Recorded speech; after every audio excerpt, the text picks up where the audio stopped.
So this is the end result of the Salisbury steak and instant mashed potatoes that I had made. Yes, I said instant. And anyone who knows me well knows I hate the taste of instant potatoes.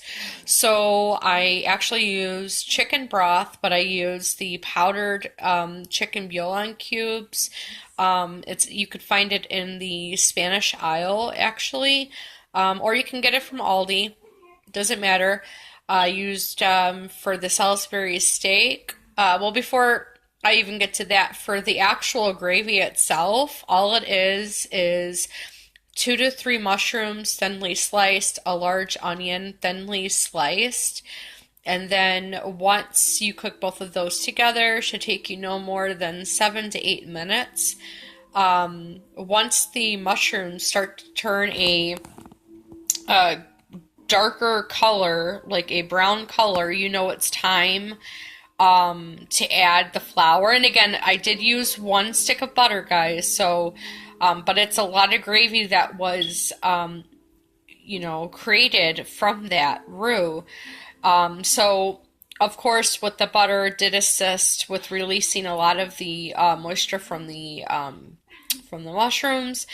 I then went ahead, added the flour, stirred it in to make sure that the flour at that time was no longer noticeable in the pan. I then added 4 cups of water, and to the water I added 4 tablespoons of the beef base, which is also a powder. That's a little more pricier. It's about $6 a jar, but it's worth it. You could use that beef base for soups, stews, to make chili, a lot of other things. And the same thing with the chicken. With the chicken base, I actually use that when I marinate chicken, because it gives it a really nice flavor to poultry. And the same thing with pork chops as well. Let me see if I can zoom in so you can see. I mean, look at that. It's so delicious. And there goes the patties themselves. Sorry, guys. There goes the onion. So I'm not cooking the onions to where they're caramelized. I don't want them to be caramelized. I'm not making I'm not making a Philly cheesesteak here, guys. God, it's delicious. And then,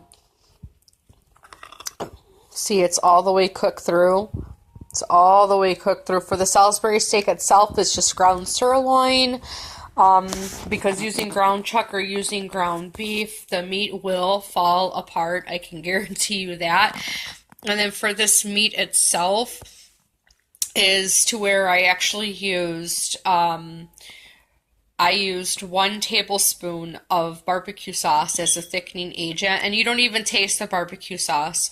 In all honesty, I've tried using an egg, I've tried breadcrumbs, I've tried using cauliflower, I've tried using cooking rice and then, grinding the rice up once it's been cooked to give that thick consistency, and it just turns to mush. So the barbecue sauce works best. I actually use the barbecue sauce also when I go to make homemade cheeseburgers, which maybe I'll do next time. It's really good. Anyway, for the ground sirloin, I also added in some freshly ground pepper. I added in 3 tablespoons of onion powder. I added in 2 tablespoons of garlic powder. I added in a little bit of cayenne pepper, just a little.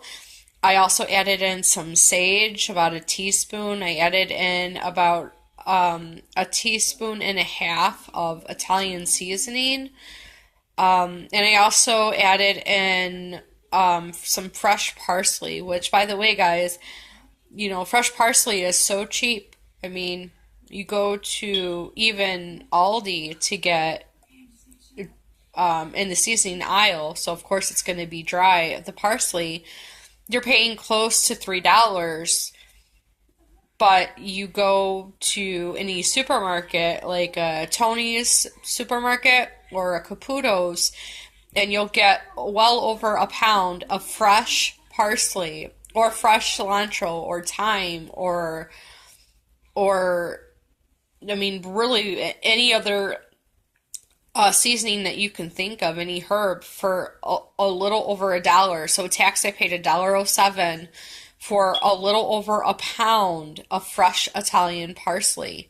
You can't really beat that. And trust me, I'm on a budget. So anyway, next time I'll have better videos. But hopefully, if you do make this, you know what? It's delicious. It's filling. Um, it's really, really good.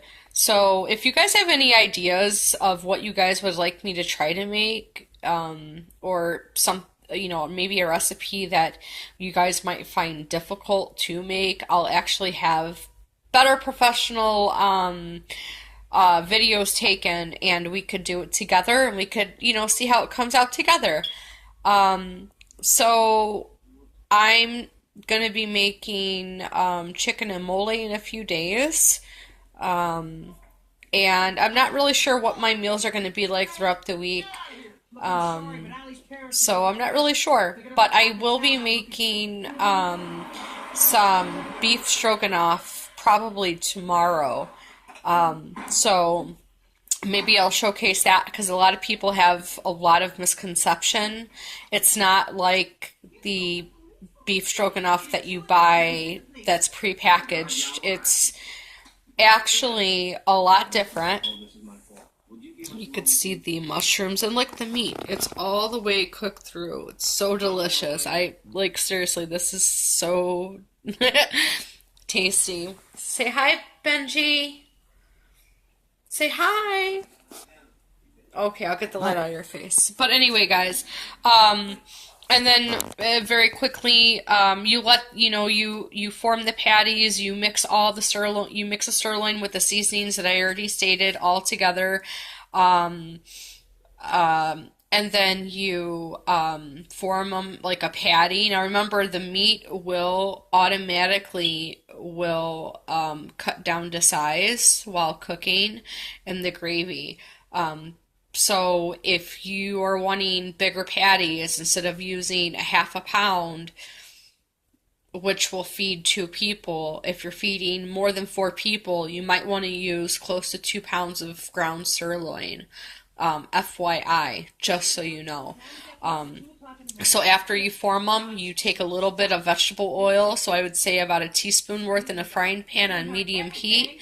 2 to 3 minutes on each side just to seal the outside so it does not fall apart, because that's what's going to help also keep it in the shape that you want it, like a Salisbury steak. Then you put it in the gravy, you let it all cook together for 25 minutes, and you come out with this thick, extremely thick gravy. I mean, look at this. This is just so good. All right, thanks guys. Bye.